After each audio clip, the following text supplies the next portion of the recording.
ठेकेदाराच्या माध्यमातून तर काम होईलच होईल, परंतु रेग्युलरली मला माझ्या प्रभागातल्या नागरिकांना ही सुविधा देता येईल. आमचा नगरसेवक साईनाथ बाबर या दिशेने मार्गक्रमण करतील आणि आम्ही आमच्या दोघांच्या वॉर्डमध्ये नेहमी आम्ही काहीतरी वेगळं करण्याचा, क्रिएटिव्ह करण्याचा प्रयत्न करत असतो.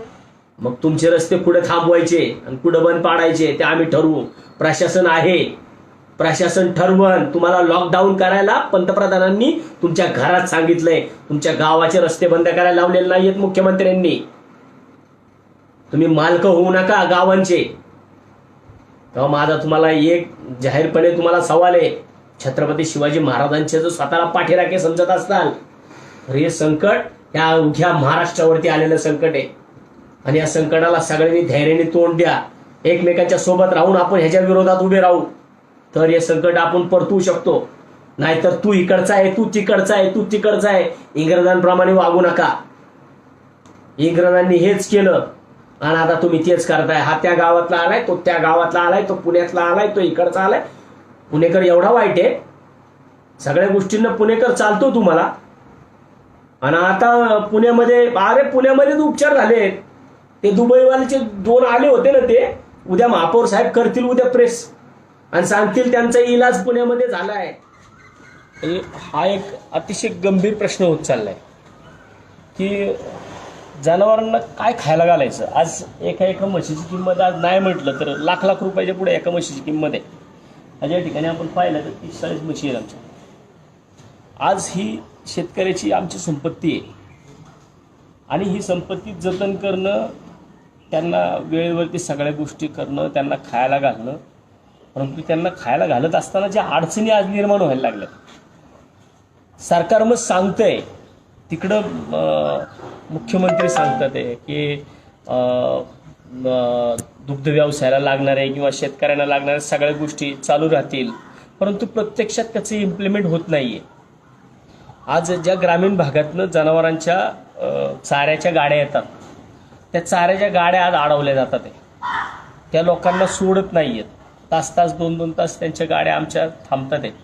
आज आम्हाला रुपयाचं धान्य जर पुणेकरांना, आपण सामान्य जनतेला, आम्हाला माहिती आहे कुणाला वाटायचं कुणाला नाही वाटायचं.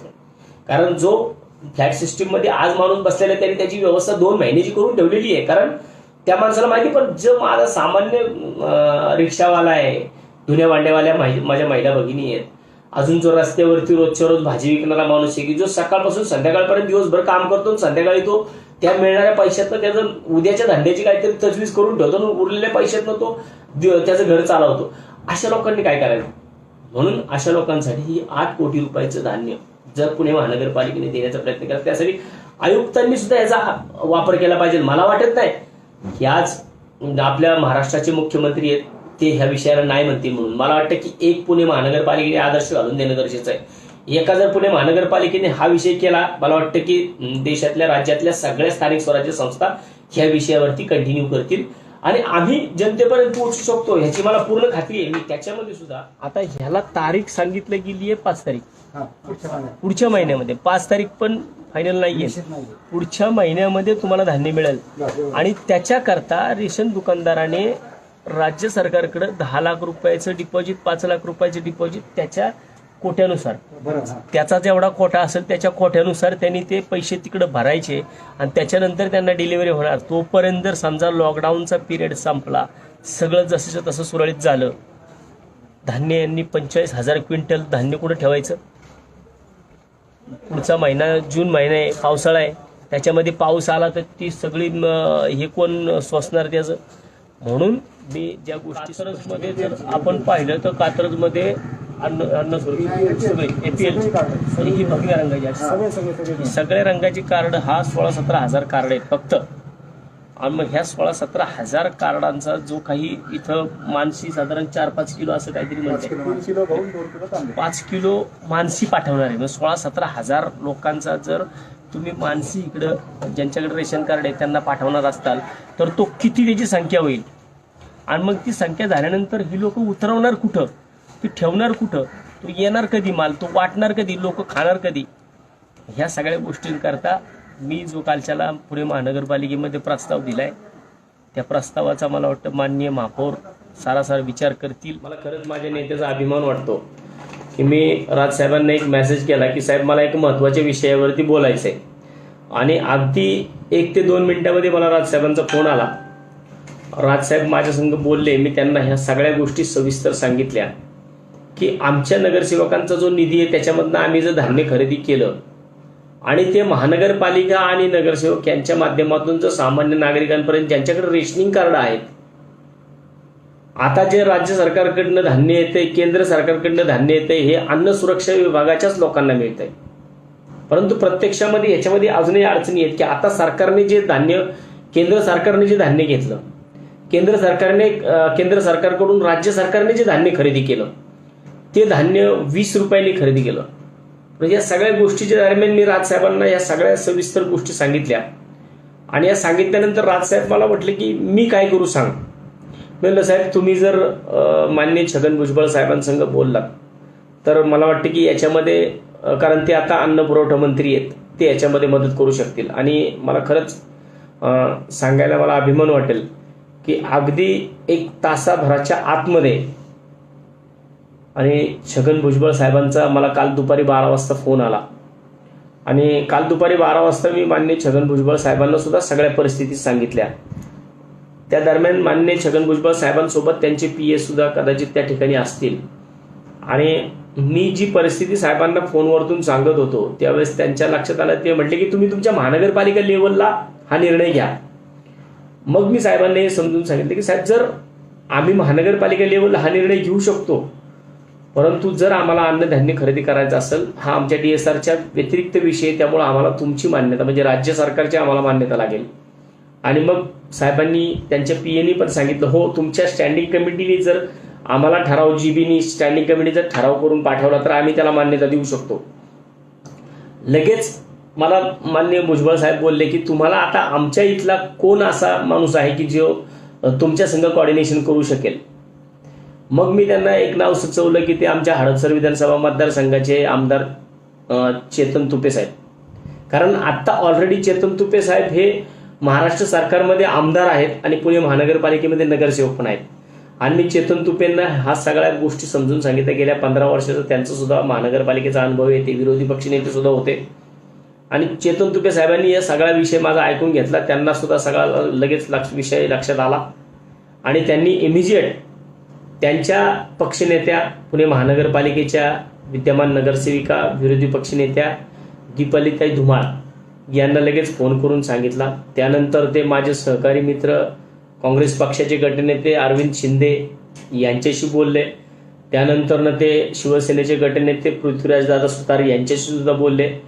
आणि नंतर आम्ही चौघं परत एकदा बोललो. आणि काल रात्री आमचा हा ठराव आजच्या स्टँडिंगला द्यायचा ठरला. आज स्टँडिंग कमिटी कॉल करण्यात आली आणि त्या आजच्या स्टँडिंग कमिटीमध्ये हा ठराव आम्ही दिला.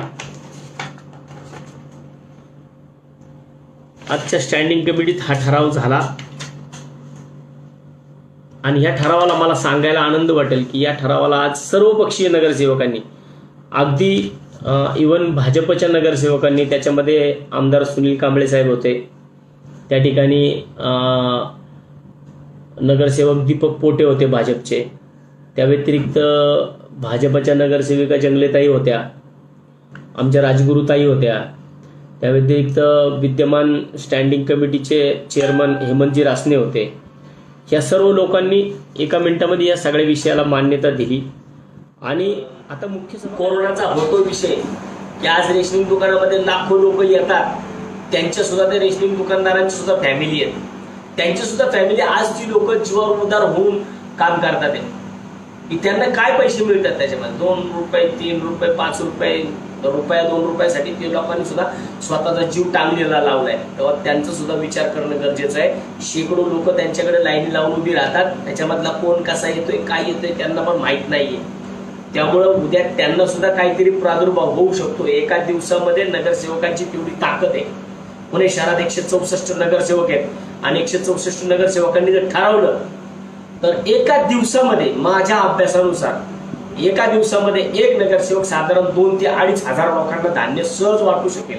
केंद्रांवरती संपर्क साधा. आपल्याला कोरोनाला हरवायचंय. ह्या गोष्टी लक्षात ठेवा. राज्य सरकारने तुमचा सर्वांचा बांध तुटू नये, तुमच्याकडनं काही गोष्टी जशा वांद्र्याला घडल्या तशा घडू नये तुमच्यावरती कुठली कठोर कारवाई होऊ नये म्हणून सरकारने आता हे नियोजन करण्याचा प्रयत्न सरकारचा चालू आहे. परंतु त्याला तुम्ही आपण सर्वांनी मिळून संयमाने तोंड दिलं पाहिजे. ज्यांना आवश्यकता वाटतेय त्यांनीच तिकडे जा, नाही तर इथंच थांबा. इथं तुमची व्यवस्था सरकारच्या वतीने, विविध सामाजिक संस्थांच्या वतीनं, त्या ठिकाणच्या कार्यकर्त्यांच्या वतीनं होतीये. आणि आता इथून पुढं सगळ्यांनी एक गोष्ट मात्र प्रकर्षाने आत्ताची काय मला जाणवली या दीड महिन्यामध्ये, की ज्या ठिकाणी तुम्ही जाताय त्या ठिकाणी तुमच्याकडे रेशनिंग कार्ड असणं फार गरजेचं आहे. रेशनिंग कार्डाच्या माध्यमातून तुम्हाला अन्नधान्य लगेच उपलब्ध होऊ शकतं. कारण आज आपण पाहिलं तर पुणे शहरामध्ये 25-20 वर्षापासून राहायला आलेले लोक त्यांच्याकडे रेशनिंग कार्ड नाहीयेत. त्यांनी रेशनिंग कार्ड गावाकडेच ठेवलेले आहे. गावाकडेच रेशनिंग राहू द्या, पण जर तुम्ही इकडे आलात तर इकडे रेशनिंग कार्ड असणं गरजेचं. कारण भविष्यामध्ये परत काही गोष्टी घडल्या तर त्याला आता ह्याच्यामधून काही गोष्टी आपण शिकल्या पाहिजेत. राज्य सरकारने सुद्धा आता ज्या गोष्टी सांगितल्यात त्या गोष्टींमध्ये कोणत्याही परिस्थितीमध्ये विस्तृत स्वरूपामध्ये लोकांना त्याच्यामध्ये नेमणुका केल्या पाहिजेत. मग त्याच्यामध्ये आलेल्या लोकांचं स्क्रीनिंग कोण करणार, आलेल्या लोकांचे फॉर्म कोण करणार, त्यांचं सॉर्टिंग कोण करणार, ह्या सगळ्या गोष्टी ठळकपणे नागरिकांपर्यंत पोहोचवल्या पाहिजेत. त्याचं शेवटच्या अगदी स्तरातल्या, कारण प्रत्येकाला दीड-दोन महिने झालेत, प्रत्येकाला आता घरी जायची आस लागली आहे की मला घरी जायचंय, मला घरी जायचं. ज्याला 15-20 वर्ष गावाला गेले त्यांना सुद्धा आता गावाला जायचे इतकी लोक घाबरले. मला वाटते की घाबरून न जाता जर आपण घरात बसलात तर आपण आज सुद्धा इथं सुद्धा राहून आपण कोरोनाला हरवू शकतो. घरी जायची गावाला जायची घाई करू नका. आवश्यकता असेल तरच गावाला जा, उगाच नाही तर इथं करमत नाही म्हणून गावाला चाललोय तिकडं सगळं चांगलं आहे, तिकडं सगळं मोकळं आहे, उगाच इथून जाऊन तुम्ही तिथं जाऊन तिकडच्या लोकांना अडचणीत आणण्याचे प्रकार करू नका. पुणे शहर हे अतिशय सुजलाम सुफलाम शहर आहे. या शहरामध्ये आरोग्य व्यवस्था अतिशय चांगल्या प्रकारे आमची पुणे महानगरपालिका आरोग्य विभाग चांगल्या प्रकारे काम करण्याचा प्रयत्न करतोय. चांगल्या प्रकारे आम्ही पुणे महानगरपालिका काम करतोय. ज्या ठिकाणी आम्हाला लोकांना क्वारंटाईन करायचे त्या लोकांना क्वारंटाईन करतोय. जी लोक घरी आहेत, विशेषतः जो भाग सील केलेला आहे, त्याच्या व्यतिरिक्त ज्या भागामध्ये अजूनही ग्रीन झोन आहे त्या ठिकाणी लोकांना धान्य पुरवावं अशी मी 12 तारखेला आम्ही सर्वांनी मागणी केली, 12 मार्चला. त्याच्यानंतरनं आजपर्यंत 12 मार्च, 12 एप्रिल, आता 12 मे आला, तरीसुद्धा आज सव्वा महिना होऊन गेला, तरीसुद्धा त्याच्यामध्ये कुठल्याही डेव्हलपमेंट होत नाही आहेत. माननीय चंद्रकांतदादा पाटील असतील, उपमुख्यमंत्री अजितदादा असतील, यांनी स्वतः कमिशनरांना आमच्यासमोर कौन्सिल हॉलला सांगितलं की तुम्ही महानगरपालिका लेवलला निर्णय घ्या. कमिशनर अजूनही त्याच्यावरती चर्चाच करतात आहेत. एका बाजूला आम्हाला सांगतात की आपण चर्चा करू, तुम्ही सांगा. आम्ही आतापर्यंत सगळ्या गटनेत्यांनी बसून त्यांना कशा प्रकारे ही सगळी योजना करता येईल हे सुद्धा सांगितलं, परंतु त्याच्यावरती खरेदीचा अजून साधा विचार होत नाही. आणि कालच नुकतंच आम्हाला कळालं की 70 नक्की कुणाला अशा काही सांगितलं विचारलं तर असं पण सांगता येत नाही आम्हाला पण सुद्धा की आम्ही नक्की कुणाला विचारून व्यवसाय चालू करायचा. उद्या आज व्यवसाय चालू करायला म्हणून गाड्या बाहेर काढायचो आणि बाहेर गेलं की RTO तिथं गाड्या आमच्या नेऊन कुठेतरी पोलीस स्टेशनला लावायचं. परत त्या सगळ्या गोष्टींमध्ये त्या यातना देत बसायला लागायचं. एक तर लॉकडाऊनमध्ये फार आर्थिक घडी पूर्ण विस्कळीत झालेली आहे. आणि विस्कळीत झालेली असताना कुठेतरी व्यावसायिकांसाठी वेगळी आणि व्यवस्थित पावलं उचलणं शासनाने गरजेची की जी शासन उचलत नाहीये. योग्य प्रकारे माहिती त्याला कळत नाही. रात्रंदिवस जो माणूस घरामध्ये असतो, जे आपण काळजी करत असतो, आज त्या माणसाला ज्यावेळेस कोरोना होतो त्यावेळेस त्याची काळजी काय, घरात जाऊन बघा त्या माणसांच्या घरची आज परिस्थिती काय. खात नाहीत लोक, जेवत नाहीत माणसाच्या काळजी. फोन केला तर कुणाला फोन करायचा, विचारायचं कुणाला विचारायचं. म्हणून ह्या गोष्टी छोट्या गोष्टी आहेत.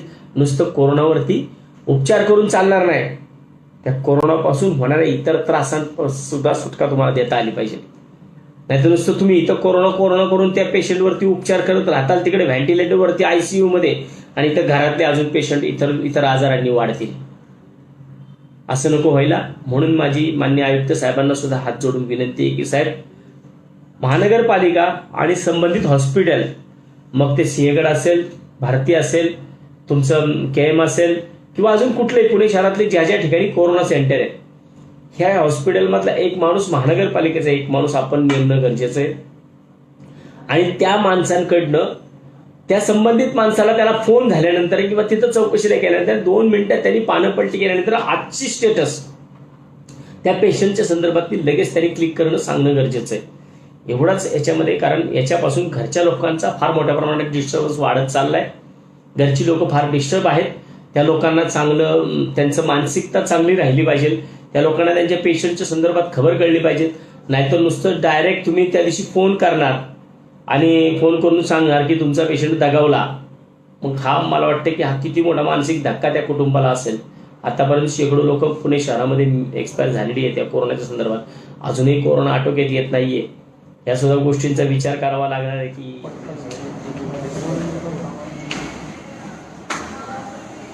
पुणे महानगरपालिकेमध्ये आज मुख्य सभा आहे.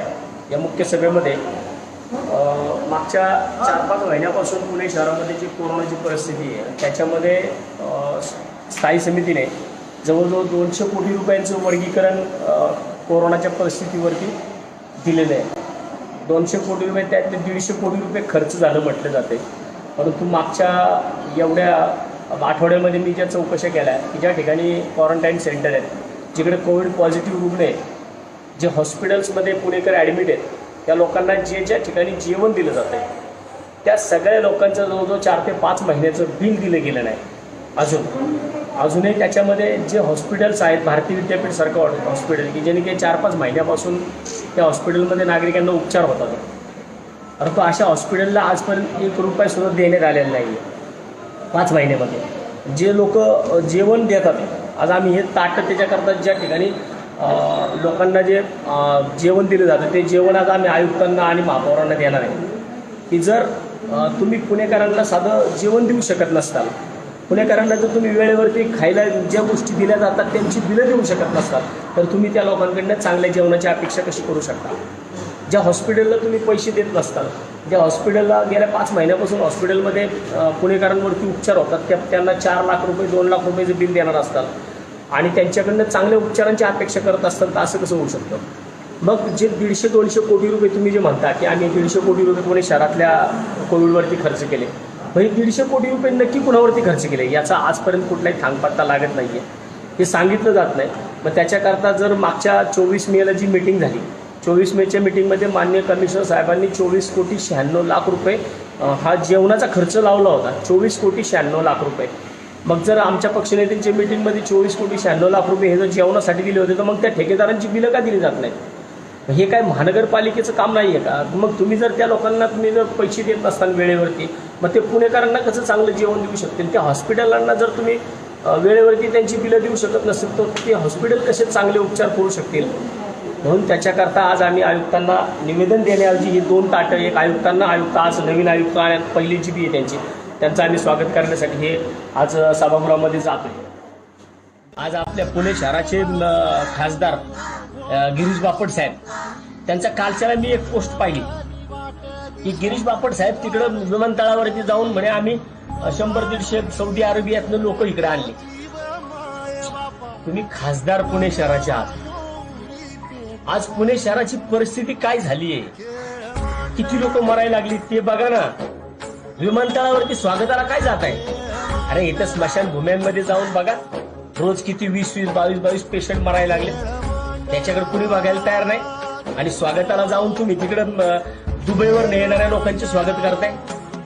ही कुठले तुमचे असले कसले लोकप्रतिनिधी तुम्ही. परिस्थितीमध्ये जर तो पेशंट राज्य शासनाची महात्मा गांधी योजना असेल किंवा पुणे महानगरपालिकेची शहरी गरीब असेल किंवा कोविड-19ची जी योजना असेल त्याच्यामध्ये त्यांना बसवावं लागेल.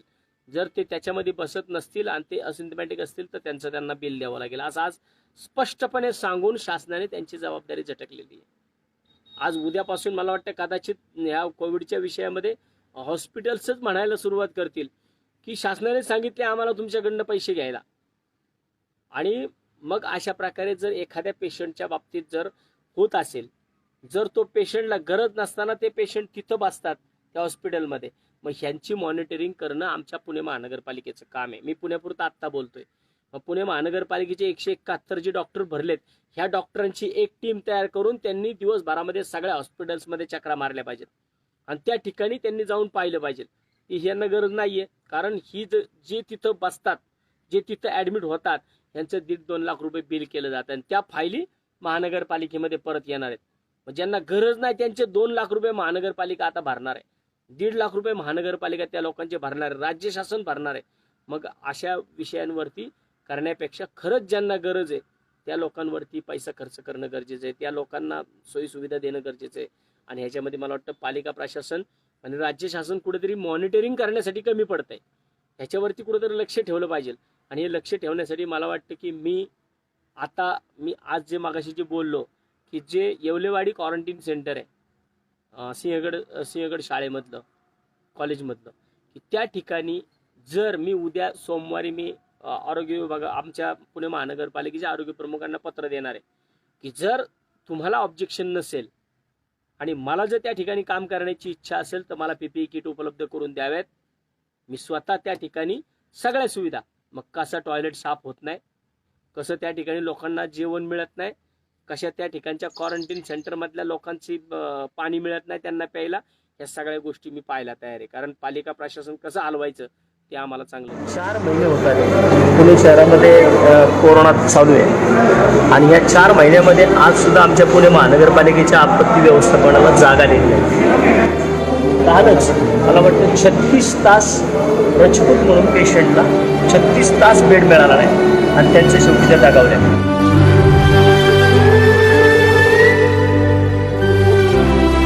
हे कुठलं नियोजन आहे, आपत्ती व्यवस्थापन आहे किंवा आपत्ती तयार करणारं व्यवस्थापन हेच कळत नाही. त्यामुळे या गोष्टीचं लवकरात लवकर महापालिकेने निर्णय घ्यावा आणि योग्य ते बेड करोना रुग्णांना उपलब्ध करून द्यावे. या मागणीसाठीच आम्ही त्या ठिकाणी आंदोलन करू नका. राहिला विषय दुसरा की आमच्या परवा दिवशी महाराष्ट्र नवनिर्माण महिला सेनेने सुद्धा पुणे शहरातील जम्बो कोविड सेंटरबाबत आमच्या सन्माननीय स्टँडिंग कमिटी चेअरमनांनी एक हे केलं होतं की आम्ही कोणत्याही परिस्थितीत जम्बो कोविड सेंटरला बजेट देणार नाही. का देणार नाही? पुणेकरांवरती जे पैसे खर्च करणार आहेत ना त्याच्यामधले काही रक्कम तुम्हाला जम्बो कोविड सेंटरवरती खर्च करावी लागेल, तिथं जरूर खर्च करा. आज 200 कोटी महानगरपालिका प्रशासनाने खर्च केले, तुम्ही त्यांना हिशोब विचारू शकत नाही. मग आता जम्बो कोविड सेंटरवरती तर थोडेफार पैसे खर्च करणार होणार असतील ना राज्य शासन आहेत ना विरोधी पक्षातली लोक बसलेली.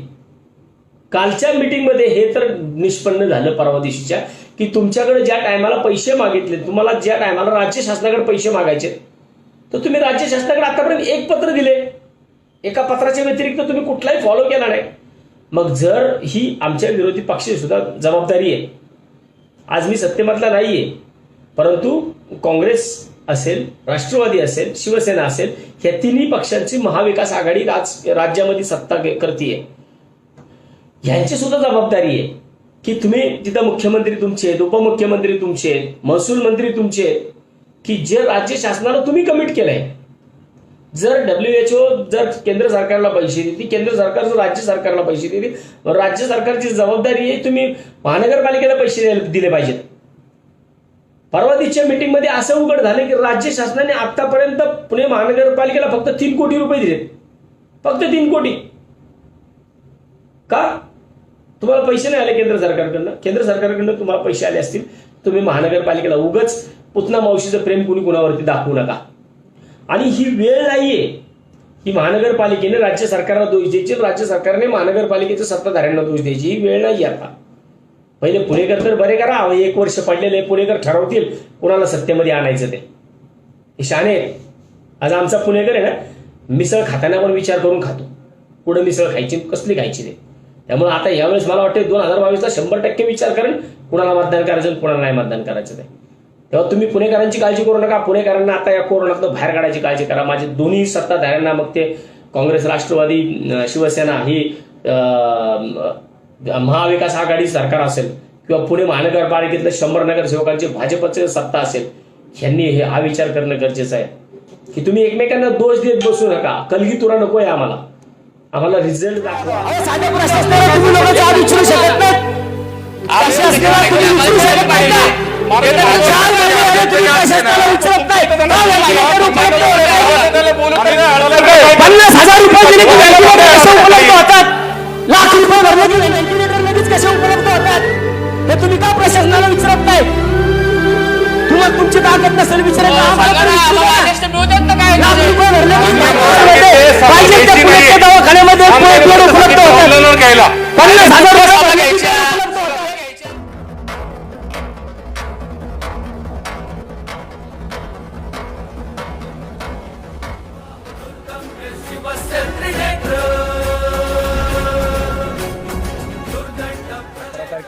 चोंदे आजी सकाळी एक्सपायर झाल्या.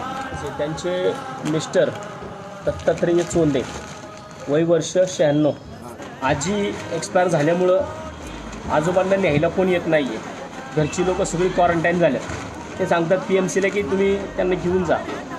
आजोबांचं कुणी नातेवाईक या ठिकाणी आलेलं नाही आहे आणि त्यांचं नातेवाईक नसल्यामुळं आज आम्ही त्यांना घ्यायला आलो आहे. ज्यांचं कुणी नाही त्यांचे आम्ही दोघं. की कसं आहे की ज्यावेळेस एखाद्या पेशंटला चेकिंग करायचं असेल ही सगळी PMCची जबाबदारी नाही आहे. त्याच्यामध्ये तुमची घरची लोकंसुद्धा इकडं असली पाहिजे, कारण वय त्यांचं 96 आहे.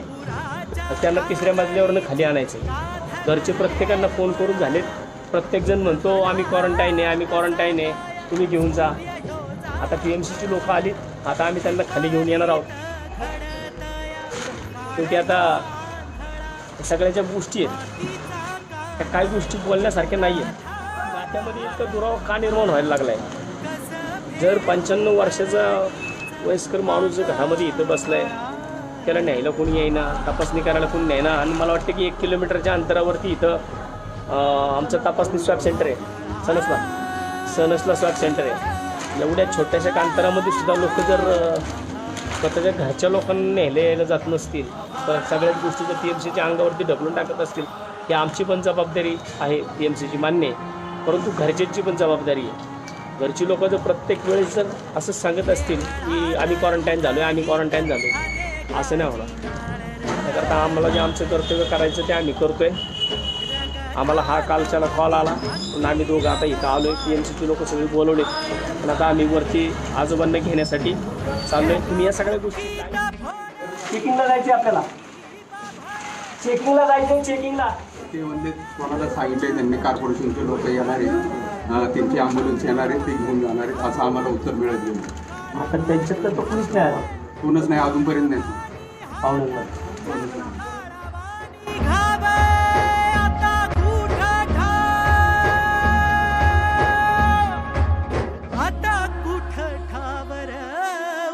साठी धावर आभाळा.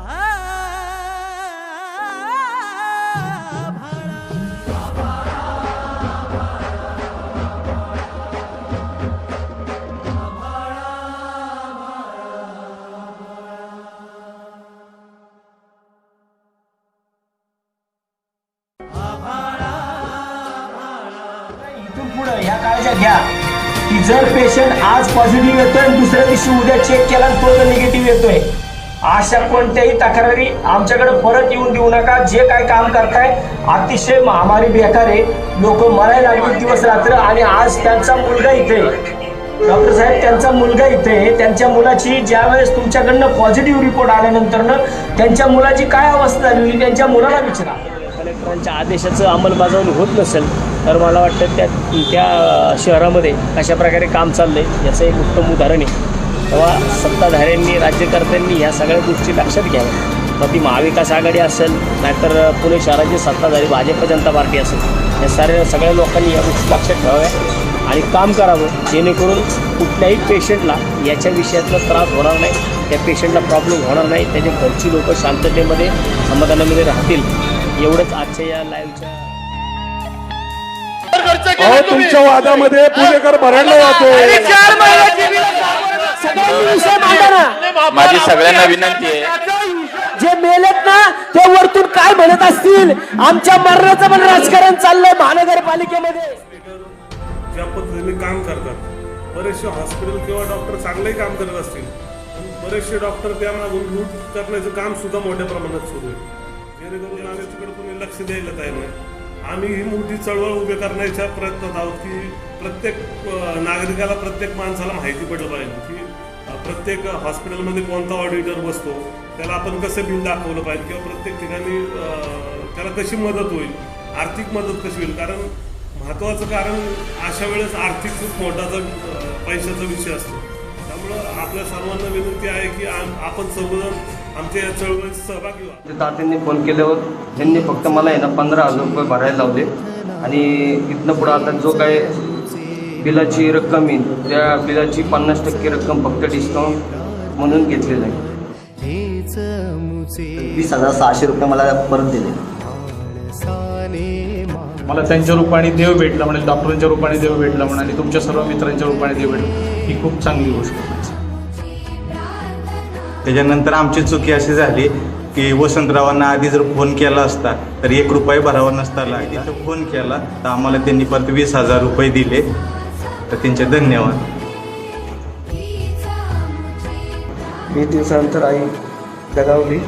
त्यानंतरही आम्हाला पैसे भरण्यासाठी सांगण्यात आलं होतं. वसंतदादा मोरे यांच्या सहकार्याने 1,90,000 रुपये आम्हाला जे भरायचे होते ते आम्हाला माफ करण्यात आले. त्यांच्या सहकार्यामुळे आम्ही कर्ज जे आमचं होणार होतं ते वाचलं आणि आम्ही आता जगू शकतो किंवा आम्ही जे आमच्यावर कर्ज होणार होतं, जे संकट होणार होतं ते वसंतदादा मोरे यांच्या सहकार्याने टळलं आहे. तर थँक्यू दादा, तुम्ही याचं सहकार्य करा. आमचा तुम्हाला पाठिंबा आहे. खूप खूप आभार आपले. तुम्ही खाली आकडा पाहू शकता, 2,50,000 रुपये हा आकडा आहे. हे संपूर्ण कोटेशन होतं या पासलकर पेशंटबाबत. तुम्ही आता पाहिलं की 2,50,000 रुपये हे टोटल बिल होतं आणि ही मी फायनल भरलेली बिलाची रक्कम आहे. त्याच्यामध्ये टक्केवारीमध्ये जर तुम्ही हिशोब केला तर 15,854 रुपये हे बिल आहे. ही संपूर्ण रक्कम जवळपास नाही म्हटलं तर 2,35,000 रुपयाच्या आसपास सह्याद्रीसारख्या मुजोर हॉस्पिटलमधनं या 2 देवरूपांनी कमी केली. त्या 4 दिवसामध्ये 30 लाख रुपये ऑडिटरच्या माध्यमातून पैसे कमी झाल्यात. आता आम्ही उद्यापासून जे पुणे शहरातले 25 हॉस्पिटल आहेत त्या प्रत्येक हॉस्पिटलच्या बाहेर त्या ऑडिटरचा नंबर लावणार आहे. मी म्हणत नाही मी सगळ्याच डॉक्टरांना, सगळ्याच हॉस्पिटल्सला, सगळ्या मेडिकलला मी नाव ठेवणार नाही, परंतु काही ठराविक लोक अशा प्रकारे काम करतात की त्यांना बाकीचं सर्वसामान्य माणसाचे काही घेणं देत नाही. तो आलाय ना त्याला फक्त कापायचं. आम्हाला हे काही आमचा शो करायचं नाही आहे, हे काय आम्हाला दाखवायचं नाही आम्ही ह्यांना मदत केली म्हणून. आम्हाला फक्त दाखवायचं आहे की जर वसंत मोरे, साईनाथ बाबर, कोंढरेमधला आणि कात्रजमधला पुणे शहरामध्ये चालू शकतो, पुणे शहरातल्या प्रत्येक हॉस्पिटलमध्ये चालू शकतो. 169 नगरसेवकांनी, 167 नगरसेवकांनी बाकीचे विचार करा. आम्ही आमचे कर्तव्य करण्याचा प्रयत्न केला. त्या कर्तव्याला आम्ही अजूनही कमी पाडणार नाही. आमचं काम अहोरात्र चालू आहे. रात्री 1-1, 2-2 वाजेपर्यंत आम्हाला फोन येतात. आम्ही त्यावेळेस सुद्धा मदत करतो. आम्ही करत राहणार जोपर्यंत आमच्या श्वासामध्ये शेवटचा श्वास आहे तोपर्यंत आम्ही. माझी फक्त त्या गुन्हेगारांना माझी विनंती आहे की बाबांनो, आणि विशेषतः ह्या फायनान्स कंपन्यांना, एखाद्याला जर कुणाला कुठं हात लागलेला कळला ना, तर आम्हाला जर कळलं की या फायनान्स कंपनीने अशा प्रकारे काहीतरी गुन्हेगारांना सांगून, कारण वसुली करणारे कुणी साधे सरळ नाही आहेत. जे तुम्ही नेमलेत ना ते सगळे गुन्हेगार नेमले. तेव्हा माझी तुम्हाला पण विनंती आहे बाबांनो, तुम्हाला आमच्यासारखं व्हायला वेळ लागेल पण आम्हाला तुमच्या जागेवर यायला वेळ लागणार नाही. तेव्हा हातात घेतलं आहे, आता हा खाली ठेवायला घेतलेला नाही आहे. पुणे शहरामध्ये जर शांतता पाहिजे असेल तर पोलिसांनी सुद्धा ह्याच्यामध्ये लक्ष घातलं पाहिजे. उद्या कोणी याच्यामध्ये फाशी घेऊन गेलं तर काय करणार तुम्ही? त्या बँक फायनान्स कंपन्या ज्या छोट्या मागाशी मी ज्या फायनान्स कंपन्यांची नावं घेतली त्या फायनान्स कंपन्यांनी पण लक्षात ठेवा की गुन्हेगारांना पाठवून लोकांकडं जबरदस्तीने बळजबरीने वसुली करायच्या भानगडीत पडू नका. नाही तर गुन्हेगार त्या हप्तेवाले तिकडं राहतील, पहिली फुटतील ना तर तुमची फायनान्स कंपन्यांची ऑफिसं फुटतील. तुमचं एक बी बोर्ड जागेवर दिसणार नाही. तुमच्या ऑफिसमध्ये लोक कामं, तुम्हाला मग काय ते वर्क ॲट होम करायला लागेल तुम्हाला, आणि तुमच्याकडे माणसं दिसणार नाहीत. तेव्हा आम्ही संघटना म्हणून यांच्या पाठीशी भांडणं आहेत. अरे लोक मारायला लागल्यात यार, आणि तुम्ही आता काय राजकारण करताय, काय भांडणं करताय?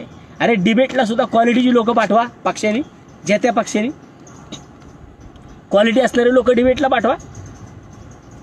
राज्य सरकारला नाव ठेवतात. अरे पुणेकर तुमचं आहे, 100 लोकांना निवडून दिले राव तुमच्या, एक खासदार तुमचा निवडून दिले, 6 आमदार तुमचे निवडून दिलेत, आणि तुम्ही राज्य सरकार सांगता तुमचे झोपलेत का आमदार? झोपलेत? आमदार का जाब विचारत नाहीत? अजितदादा पवारांना विचारा ना, पालकमंत्री आहेत ना ते, त्यांना जाब विचारा. म्हणजे ज्या टायमाला गिरीश बापट पालकमंत्री होते त्या टायमाला बी गप्प, आता अजितदादा पवार आहेत आता बी गप्प. का खात्यात का ते? विचारा ना प्रश्न, काय प्रॉब्लेम आहे? अरे लोक मरायला लागलेत राव. तुम्ही प्रश्न विचारा. नसल मी आता तुम्हाला शेवटची हात जोडून विनंती करतो सगळ्यांना.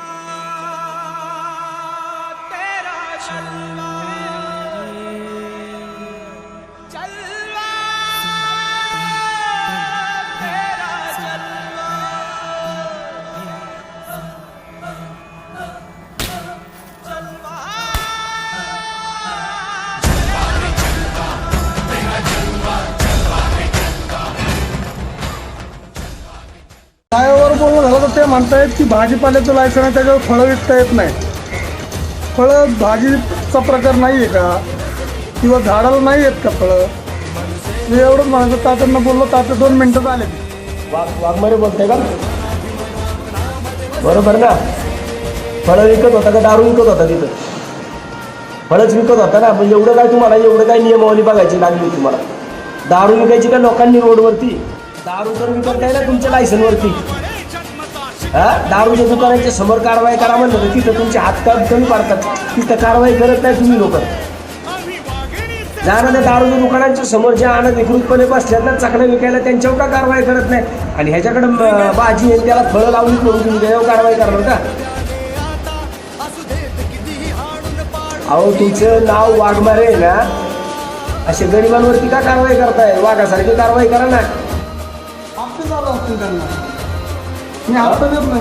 साहेब ऐका ना थोडं. ते तुमच्या त्या जगताप साहेबाला तुम्ही सांगतो आता काय सांगायचं ते, की जरा अशा प्रकारे तुम्ही लोकांना आता खायला काय मिळत नाहीये, आणि तुम्ही हे अशा एवढे तेवढे तुम्ही स्वतः सुद्धा विचार करा ना थोडा माणूस म्हणून. त्याला काय असेल तो विषय त्याचा संपवा पहिला. मी आता साहेबाला सोनार साहेबाला सांगतोय, आणि अशा चुकीच्या कारवाई करू नका अजिबात. माझ्या प्रभाग समितीमध्ये तरी मी नाही चालून घेणार. हे पुणे महानगरपालिकेनेच दिलेलं लायसन आहे. असं काही नाही आहे की त्यांनी त्याच्या घरी बनवून घेतलं आहे. हे महानगरपालिकेचंच लायसन आहे.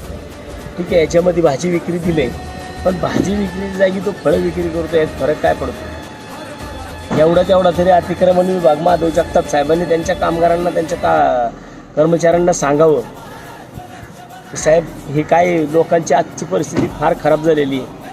त्यामुळं लोकांनी आता भाजीच्या जागी जर फळं विक्री केली, तो जागेवरती नव्हता, कुठं बाहेर गेला असेल 2 मिनटाकरता, 2 मिनटात तर जागेवरती आला. त्यांनीच विकलं पाहिजे, त्यांनी फळंच विकली पाहिजेत, त्यांनी भाजीच विकली पाहिजेत. हे असले नियम आता थोडे थांबवा. ह्या महिन्यापासून लोकांना हप्ते चालू झालेत. लोकांना आता खायला पैसा राहिला नाही. खायला पैसे भरायचे का दवाखान्यांना पैसे भरायचे, ही लोकांची आजची परिस्थिती आहे. आणि जर अशा प्रकारे कारवाया होणार असतील ना महानगरपालिकेमध्ये, ह्याच्याकरता मी वारंवार सांगतोय की ह्याच्याकरता मुख्य सभा झाल्या पाहिजेत. ह्याच्याकरता मी महापौरांना विनंती करतोय की मुख्य सभा घ्या. कारण गेल्या 7-8 महिन्यामध्ये मुख्य सभा झाल्या नाहीत ना, त्यामुळे ही लोक माजायला लागली. त्यामुळे यांच्याकडनं या अशा प्रकारच्या लोकांवरती, गोरगरिबांवरती कारवाई चालू आहे. मुख्य सभेमध्ये या सगळ्या गोष्टींना उत्तर द्यावी लागतात. मला आज माझी गाडीवर कारवाई केली होती. मला गाडी मिळते आत्ता थोड्या वेळात. धन्यवाद तात्या, वसंत मोरे साहेब, खूप खूप खरंच मनापासून धन्यवाद. बरं वाटलं खरंच. एक 5 मिनटात फोन केला होता मी, आणि दुसऱ्या म्हणजे फोन केल्या दुसऱ्या मिनिटाला येतात. माझ्या प्रभाग समितीमध्ये जर अशा प्रकारचं काम होत असेल की किरकोळ विषयांवरून जर अतिक्रमणची लोक सुद्धा, तुम्ही सुद्धा बाबांना अतिक्रमणवाले थोडं लक्ष ठेवा की लोकांना आता फार मोठ्या प्रमाणात त्रास होतोय, आणि त्याच्यामध्ये तुम्ही अशा प्रकारे कुणी कारवाई करू नये. तुमचे कोण साहेब आहेत त्यांना पण सांगा समजून. नाही तर मग माझ्या गाडीमध्ये मी दांडा तसंच ठेवलेला आहे, अजून आपलं काढलेलं नाही आहे.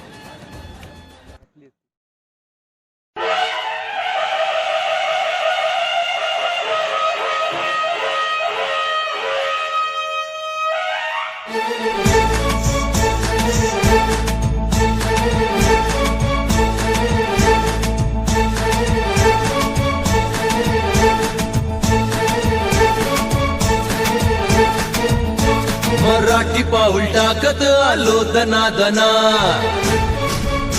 मराठी पाऊल टाकत आलो दनादना, मराठी पाऊल टाकत आलो दनादना. हे मर्द मराठे आम्ही आलो रे दुश्मना. ये ये ये ये वाघाची चाल आमची, सिंहाची गर्जना, वाघाची चाल आमची, सिंहाची गर्जना. हे आली आली आली आली रे महाराष्ट्र नवनिर्माण सेना, महाराष्ट्र नवनिर्माण सेना.